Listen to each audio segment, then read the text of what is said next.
या तो स्वागत आहे सगळ्यांचं नेक्स्ट पॉईंटकडे. ह्याच्या उर्वरित भागाकडे, या पाठाच्या उर्वरित भागाकडे आपण बघणार आहोत. तो सिनॅरिओस आहे की सर्वात पहिले मी आय एम सॉरी सॉरी की मी लास्ट वाला जो वर्ल्ड वॉर बोललो होतो, जो विश्वयुद्ध मी मागच्या वेळेस बोललो होतो, तो 1914 ते 1919 म्हणजे 1914 टू 1999 हा वर्ल्ड वॉर 1 होता. अँड बाय मिस्टेकली आणि थोडा ह्याच्यामध्ये माझ्याकडून वर्ल्ड वॉर 2 बोलण्यात आला होता. So that is my mistake. So आपला जो आता जो विश्वयुद्ध आपण बोलतोय तो होता पहिला विश्वयुद्ध म्हणजे first world war. Right. So let's begin for this lesson. म्हणजे फर्स्ट वर्ल्ड वॉरचा कशा प्रकारे आपला इंडियावर इम्पॅक्ट पडत होता ते आपण बघूया. सो बघा, so the war atmosphere in Europe and growing dissatisfaction in the mind of India. The popularity of home rule movement in this such condition, it was necessary for the British to get cooperation from the Indian. So बघा basically झालं काय होतं, तर basically बघा scenarios तुम्हाला आता कळाले. Scenarios कसं झालं होतं की ब्रिटिश म्हणजेच की ब्रिटन जो आपण बोलत होतो की ते ब्रिटिशर्स जे लढाई करत होते, जो त्यांनी वर्ल्ड वॉर मध्ये म्हणजे विश्वयुद्धामध्ये जो त्यांनी पार्टिसिपेशन केलं होतं आणि ज्या प्रकारे ते लोक लढत होते, परंतु त्यांच्यासाठी लढणारी जी आर्मी होती किंवा त्यांच्यासाठी जे लढणारे लोक होते किंवा त्यांचा जो इम्पॅक्ट होता तो कुठे ना कुठे डायरेक्ट इनडायरेक्टली हा आपला भारतीयांवर पडत होता. आणि ह्या भारतीयांवर त्याच्यामुळे असंतोष निर्माण होत होता. म्हणजे बघा की कसं, तर पहिले आपण बघितलं होतं की सर्वात फर्स्ट पॉईंट की जो आपली ब्रिटिश इंडियन आर्मी आहे ते म्हणजे जे ब्रिटिश लोक होते ते तिथं लढण्यासाठी असे आपण सिनेरिओज बघू शकतो. पहिला पॉईंट तो. सेकंड पॉईंट आपण असं बघू शकतो की आपली जी महागाई आहे हे खूप जास्त वाढवण्यात आली. कर सुद्धा खूप महाग झाले. म्हणजे कर सुद्धा खूप अचानक खूप जास्त वाढवण्यात आले. म्हणजे कुठे ना कुठे ते जे लढाई करतात किंवा त्यांचा जो भांडण आहे त्यामध्ये आपण खेचले जात होतो आणि आपलं नुकसान होत होतं असं आपण बघू शकत होतं. जशा प्रकारे आपण बोलतो बेसिकली की दोघांचं भांडण तिसऱ्याचा लाभ, परंतु ती गोष्ट नव्हती. ती बेसिकली असं झालं होतं की दोघांचं भांडण आणि तिसऱ्याचं नुकसान अशा प्रकारची ती गोष्ट झालेली होती. आणि यावेळेस असं म्हणजे होत होती. परंतु यावेळेस ब्रिटिशांना काय वाटत होतं की ब्रिटिशांना आपल्याकडून जास्तीत जास्त बघू शकतो, आपल्याकडून जास्तीत जास्त सपोर्ट मिळण्याची त्यांना गरज होती. कारण त्यांना जो बघत होतं भांडवल वगैरे हे जे काही संकल्पना आहेत ते जास्त करून इंडियाकडून मिळत असल्या कारणाने त्यांना आपल्याकडून सपोर्ट मिळणं हे अतिशय इम्पॉर्टंट होतं. राईट. सो म्हणून त्यांना आपल्यासोबत कोऑपरेशन करणं म्हणजे आपल्यासोबत वार्तालाप करणं हे सुद्धा इम्पॉर्टंट होतं आणि ते करू लागले. आणि कोऑपरेशन म्हणजे आपली जी मदत त्यांना जे बेसिकली आपलं जे सहाय्य होतं हे त्यांना मिळणं आवश्यक होतं. म्हणून the British government decided to provide the some political rights to Indian. तर म्हणून यासाठी काय केलं ब्रिटिशांनी, म्हणजे होम रूल चळवळ जे बोलत होते की आम्हाला आमचे हक्क मिळाला, आम्हाला आमच्या राज्यकारणासाठी हक्क पाहिजेत, याच्यासाठी जे चळवळ होते तेव्हा त्या चळवळीसाठी किंवा त्या चळवळीचे आपण बोलतो काही मान्यता हे पूर्ण करण्यात आले होते असं आपण बोलू शकतो. यासाठी ब्रिटिशांनी म्हणजे फर्स्ट थिंग की त्यांना वर्ल्ड वॉर मध्ये आपली मदत हवी होती, म्हणजे त्यांना विश्वयुद्धामध्ये आपली मदत हवी होती. हे एक पहिलं पॉईंट. आणि दुसरं पॉईंट, त्यासाठी त्यांनी काही गोष्टी आहेत ते आपले मान्य केले होते. तर कोणत्या कोणत्या गोष्टी ते आपण बघूया. Sorry. In 1970, the Montague Secretary of State India declared that the step-by-step Indians will be given the right from the self-government and the responsible political system. Tilak also declared that if the government is going to show sympathy and consider attitude toward the demand of the Indian, only the Indian public is ready to cooperate the British, and the policies and we can say the policies of Lokmanya Tilak is known as responsible cooperation. So म्हणजे basically झालं काय होतं, तर basically अशा प्रकारे झालं होतं की ब्रिटिशांनी मग हे मान्यता केलं. म्हणजे कोण होते तेव्हा सेक्रेटरी मॉन्टेग. तो मॉन्टेगर जे सेक्रेटरी होते आपल्या भारताचे, त्यांनी काय केलं, त्यांनी सांगितलं की हा भारतीयांना त्यांचे जे अधिकार आहेत किंवा त्यांचे जे हक्क आहेत ते हळूहळू त्यांना, आणि जे रिस्पॉन्सिबल पार्टी असेल म्हणजे जी सक्षम अशी पार्टी असेल त्यांना आम्ही देऊ. म्हणजे सक्षम जे पॉलिटिकल पार्टी आपण जे राजकीय जो पक्ष आहे जो सक्षम असेल किंवा त्यांना सक्षम लोकांना आपण हळूहळू जे काही जबाबदारी आहेत किंवा हळूहळू तो जो राईट्स आहेत म्हणजे हक्क आहेत ते त्यांचे हक्क त्यांना आम्ही देऊ, अशा प्रकारे त्यांनी बोललो होतं. राईट.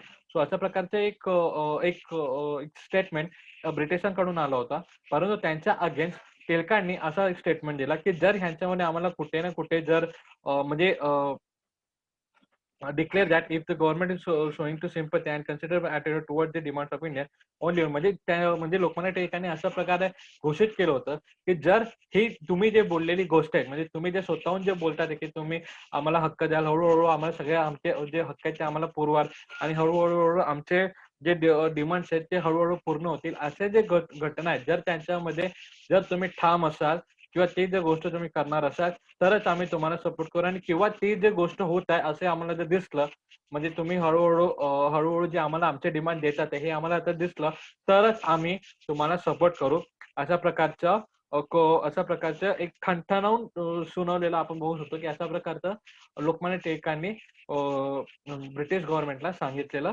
होतं.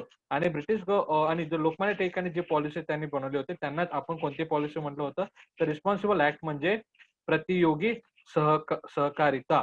तर बघा इथं आपण बघू शकतो की बघा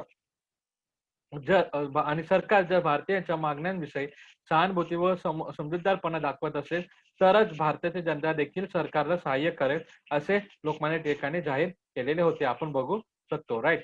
सो ह्याच्यावरूनच किंवा हे जे मॉन्टेग्यू जे सेक्रेटरी होते त्यांच्यावरूनच मॉन्टेग्यू सेक्रेटरी होते त्यांचं आपण बघूया 2 मिनिटं. ओके. मध्ये सरकार सुधारणाचा पहिला हप्ता दरम्यान भारताचे काही राजकीय जबाबदारी पूर्ण करू शकतो. तर मॉन्टेग्यू यांनी घोषित केलं होतं. तत्कालीन भारत मंत्री, राईट. तर सेक्रेटरीज म्हणजे कोण? भारत मंत्री मॉन्टेग्यू यांनी तसं घोषित केलं होतं. आता मॉन्टेग्यू चेम्सफोर्ड यांचे रिफॉर्म ॲक्ट म्हणजे यांचे परिवर्तन किंवा आपण जे बोलू शकतो जेम्स बॉन्ड यांचा कायदा जो परिवर्तन करणारा, म्हणजे जे भारताची परिस्थिती होती त्यांच्यावरती कोणत्या ना कोणते म्हणजे चेंजेस आणणारा हा ऍक्ट होता, हा कायदा होता. तर बघा, in 1919 the British parliament pass the another act bringing constitutional reform in India. The act is known as Montagu Chelmsford reform act. According to this act the less important demands were transfer to the Indian ministers. तो बघा ह्याच्यामध्ये आपण एकदा read करून घेऊया आणि मग मी तुम्हाला सांगतो काय एक्झॅक्टली त्या ऍक्ट मध्ये, त्या कायद्यामध्ये एक्झॅक्टली काय झालं होतं. So less important department were transferred to the Indian minister, whereas the important departments like finance, home affairs, revenue were under the control of the governor. In 1990, the act did not give much exposed to the demand for the responsible government of Indians. So everybody was disappointed due to this, as Tilak criticized the act as following this is neither the Swaraj or nor the foundation. So the Indians understood that if they have the subdued the British government, then aggression need to be the more rigorous, and the India is prepared for the next movement.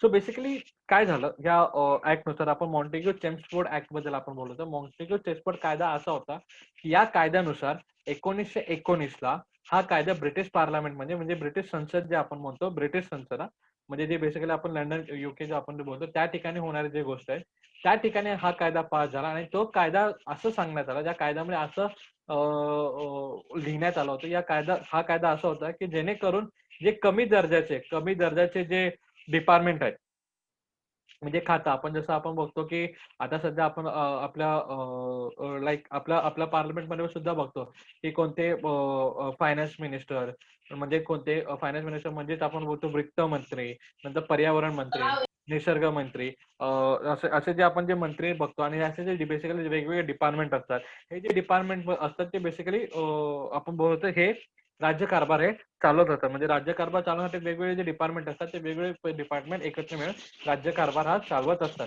या राज्यकारभारामध्ये त्यांनी काय सांगितलं की भारताच्या राज्यकारभारामध्ये जे कमी important, लेस important म्हणजे कमी दर्जातले जे खाते होते ते बेसिकली ह्यांच्याकडे कोणाकडे जावे, तर इंडियन्सकडे जावे. परंतु जे अति महत्वपूर्णचे जे खाते आहेत, म्हणजे कोणते फायनान्स मिनिस्ट्री म्हणजे वित्त आपण बोलू शकतो, पैसा गोळा करणे किंवा कर गोळा करणे, किंवा आपण बोलू शकतो होम अफेअर्स, म्हणजे त्याला आपण गृहकारभार जे म्हणतो, गृहमंत्री जे म्हणतो ते गृहकारभारचे गृहमंत्री, हे जे डिपार्टमेंट्स आहेत ते कोणाकडे असणार, तर ते ब्रिटिशांकडे असणार. तो अशा प्रकारचा एक ऍक्ट पास करण्यात आला होता आणि हा ऍक्ट जसा पास झाला तसा लोकमान्य टिळकांनी लोकमान्य टिळकांना कळालं की हे आपल्यासोबत कुठे ना कुठे एक फसवणूक होत आहे आणि म्हणजे आणि ह्याच्यामुळे असंतोष हा निर्माण झाला होता आणि त्या असंतोषामुळे लोकमान्य टिळकांनी एक ब्रीद वाक्य म्हणजे लोकमान्य टिळकांनी एक वाक्य वापरलं. तो होता की दिस इज नीदर द स्वराज और नॉर इट्स फाउंडेशन. म्हणजे हा नाही स्वतःचा हे स्वराज्यही नाही व त्याचा पायाही नाही. म्हणजे हे स्वराज्य नाही, स्वराज्यही नाही आणि त्याचा पायाही नाही, अशा प्रकारे किंवा अशा शब्दामध्ये त्यांनी गव्हर्नमेंटला क्रिटिसाइज केलं की आपण बोलतो त्या गव्हर्नमेंटच्या अगेन्स्ट ते बोलले आणि त्यानंतर वी कॅन सी त्यानंतर जो असंतोष भारतीयामध्ये पसरला त्या असंतोषामुळे भारतीयांना हे कळून आलं की आपल्याला आपण नॉर्मल म्हणजे आपण जर आपल्याला जर गोष्टी हवी असेल तर साध्या पदाने न मागता आता आपल्याला ते हिसकावेच लागेल आणि थोडा रिगर असले म्हणजे आपल्याला म्हणजे अजून तीव्र असं बघा सरकार नमवायचं असेल तर आंदोलन अधिक तीव्र करण्याची गरज आहे असं सगळ्या भारतानं कळून चुकले. सो दिस मीन्स वॉट की जे आपण हे नॉर्मल नॉर्मल मीन्स वॉट की आपण हे जे आंदोलन करतोय जे जास्त इंटेन्सिव्हली नव्हते. सो बेसिकली त्या ह्याच्याने ते काय बोलले की आपल्याला जर आपले मान्यता किंवा आपले जे मागण्या आहेत हे पूर्ण करायचे असते तर आपल्याला अजून जरा जास्त जोराने आणि अजून जरा रिगर असली म्हणजे अजून जास्त प्रेशरने आपल्याला काम करावं लागेल अशा प्रकारची जी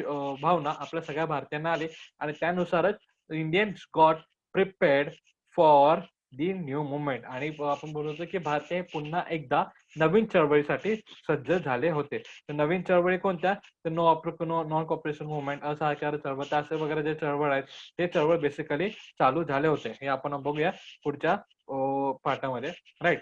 सो ह्याच्यामध्ये काही कोणाकडे डाऊट वगैरे असेल तुम्ही विचारू शकता. अँड इन केस कुछ असेल तर तुम्ही ते बोलू शकता राईट.